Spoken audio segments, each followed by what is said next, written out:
गुलमर्ग में आज valley guide licence holders ने खामोशी एहतजाज किया और इंतजामिया से दरख्वास्त की कि उनकी वैली लाइसेंस को गुलमर्ग गाइड लाइसेंस में तब्दील किया जाए। मुजाहिरीन ने मीडिया से बात करते हुए कहा कि हम बारामूला के 3 हल्कों के तालीम याफ्ता नौजवान हैं जो गुलमर्ग में रोजी कमाते हैं, मगर इंतजामिया हमें काम करने की इजाजत नहीं दे रही है।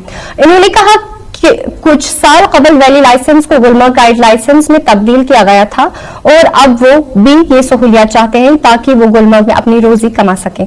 मुजाहिरीन ने इंतजामिया से फौरी कार्रवाई की अपील की।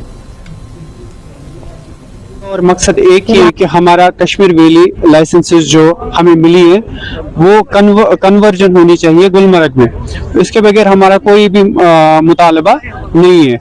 हम यहाँ असेंबल इसलिए हो गए हैं क्योंकि हमारा मामला पिछले 4 सालों से ऐसे ही रुका हुआ है कि हम जिस भी एडमिनिस्ट्रेशन के पास चले जाते हैं वहाँ से सिर्फ ये हमें एश्योरिटी दी जाती है कि आज होगा, कल होगा, परसों होगा। तो अल्टीमेटली हमारा मसला कभी भी सॉल्व नहीं हुआ। आज हमें 4 साल हो गए, हम हर जगह पहुंचे, हर दरवाजे के पास पहुंचे जहाँ पे हमें ये बताया जा रहा है कि आपकी लाइसेंस कल हो जाएगी, आपको ऐसे ये करना है, ये करना है, ऐसे करो।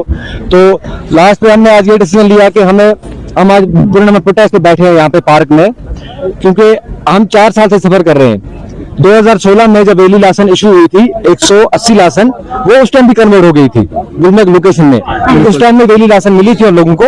हम भी यही चाहते हैं कि पूर्ण तरीके से हमें भी गुलमर्ग में एकोमोडेट किया जाए। हम भी गुलमर्ग के रहने वाले हैं, हमें वहाँ पे काम करने दिया जाए, क्योंकि हम जब यहाँ से कस्टमर के साथ जाते हैं केबल कार में हमें वहाँ से धक्के मार के बाहर निकाला दिया जाता है। तो ये अनरजिस्टर्ड बंदा है, तो हमें लाइसेंस दी गई है तो हम कैसे अनरजिस्टर्ड होंगे। हमें कश्मीर वैली मिली है, इतना है कि खाली गंडला हमें एक्सेप्ट नहीं कर रहा। वहाँ पे हमें कस्टमर के सामने बताया जा रहा है कि इनलीगल बंदा है, हमें वहाँ से धक्के मार के बाहर निकाला दिया जा रहा है। हम यही डिमांड कर रहे हैं एडमिनिस्ट्रेशन से कि और अपने एमएलए, हमारे 3 कंसर्न एमएलए हैं, जिसमें एमएलए बारामूला है, एमएलए वागुरा है और एमएलए टनमर्ग है। हम इन 3 से यही रिक्वेस्ट करते हैं कि हमें एकोमोडेट किया जाए गुलमर्ग में। हम तो कोई जॉब नहीं मांग रहे आपसे, हम अपना हक मांग रहे हैं कि हमें यहाँ पे काम करने दिया जाए।